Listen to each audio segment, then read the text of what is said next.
రంగారెడ్డి జిల్లా జుక్కల్లో ఎమ్మెల్యే తోట Lakshmikantha Rao iNews calendar ఆవిష్కరించారు. 16 వసంతంలోకి అడుగు పెడుతున్న ఐన్యూస్ యాజమాన్యానికి, సిబ్బందికి ప్రత్యేక ధన్యవాదాలు, అభినందనలు తెలిపారు.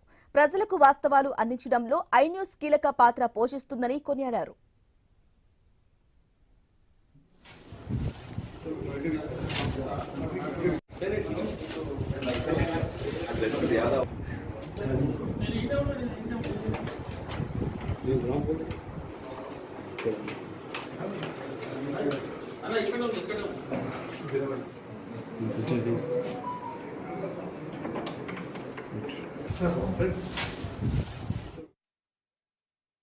పదిహేను సంవత్సరాలు పూర్తి చేసుకొని 16 సంవత్సరంలో అడుగు పెడుతున్నటువంటి ఐస్ న్యూస్ సంస్థకి ప్రజాసేవలో ఇలాగే కొనసాగుతూ అందరికీ స్వచ్ఛమైన నిక్కచ్చినటువంటి వార్తలు అందించాలని చెప్పేసి మనసారా కోరుకుంటా ఉన్నా.